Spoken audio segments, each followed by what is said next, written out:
There's something most people miss when they read the Bible, especially in the chapters of Isaiah 11. And it's not because it's hidden, but because it's too familiar to notice.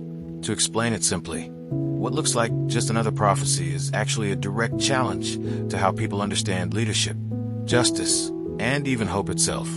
And here's the controversial part. The Bible is not just pointing to a religious idea, it's pointing to a living reality that still disrupts how we see power in the world today. When someone truly slows down to read Isaiah 11, the branch from Jesse stops being a poetic phrase and becomes a confrontation with expectations, because God's answer to broken systems is not louder systems, but a different kind of king altogether. And as the explanation unfolds across these chapters, the reader is quietly pulled into attention. What if everything they thought they understood about justice, peace, and restoration needs to be redefined from the ground up? Then, let's read the chapter together. A shoot will come up from the stump of Jesse. From his roots a branch will bear fruit. The Spirit of the Lord will rest on him, the Spirit of wisdom and of understanding, the Spirit of counsel and of might, the Spirit of the knowledge and fear of the Lord. And he will delight in the fear of the Lord. He will not judge by what he sees with his eyes, or decide by what he hears with his ears, but with righteousness he will judge the needy. With justice he will give decisions for the poor of the earth. He will strike the earth with the rod of his mouth. With the breath of his lips he will slay the wicked. Righteousness will be his belt, and faithfulness the sash around his waist. The wolf will live with the lamb. The leopard will lie down with the goat, the calf and the lion and the yearling together, and the little child will lead them. The cow will feed with the bear. Their young will lie down together, and the lion will eat straw like the ox. The infant will play near the cobra's den, and the young child will put its hand into the viper's nest. They will neither harm nor destroy on all my holy mountain, for the earth will be filled with the knowledge of the Lord, as the waters cover the sea. In that day the root of Jesse will stand as a banner for the peoples.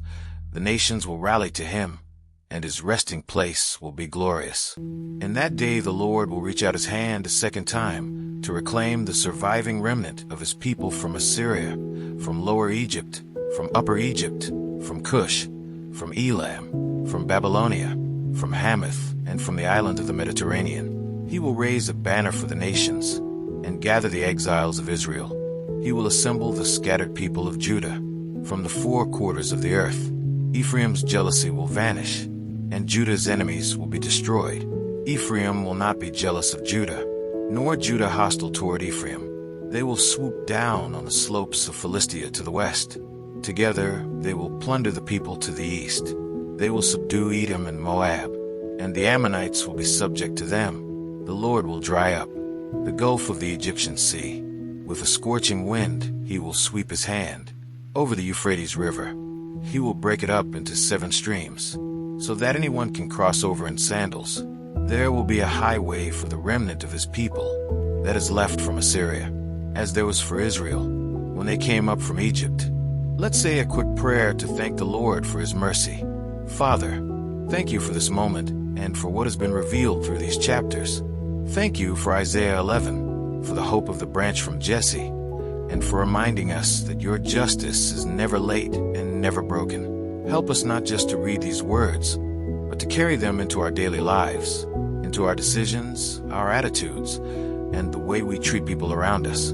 Give us wisdom when we're confused, strength when we feel weak, and a heart that actually wants to live what we've learned today. Stay close to us, Lord, and shape us little by little into the kind of people who reflect your kingdom in real life. Amen.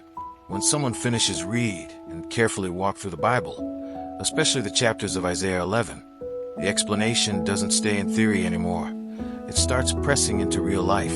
This isn't just about understanding prophecy.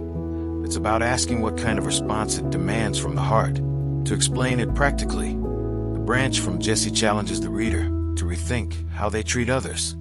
Do they act with justice at work, show mercy in conflict, and live with integrity when no one is watching? Maybe it's time to read the Gospels again, Matthew, Mark, Luke, and John, and notice how the life of Jesus reflects every layer of Isaiah 11 in action, not just words. And as the Bible is read with honesty, the real question becomes unavoidable. Is this vision of restoration shaping how life is actually being lived today? Now the challenge becomes personal, almost uncomfortable in a good way.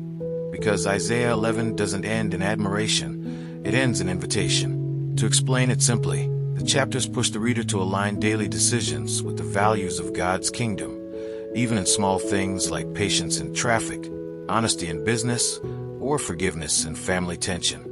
A practical step could be choosing one area of life this week and intentionally applying what was read.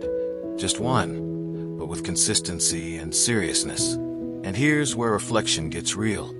If the peace described in Isaiah 11 is truly coming, how should someone prepare their character for it right now? So the invitation is clear. Don't just read the Bible. Let the Bible read back into life and reshape what comes next. And as always, don't forget to check the last video and learn more about the scriptures.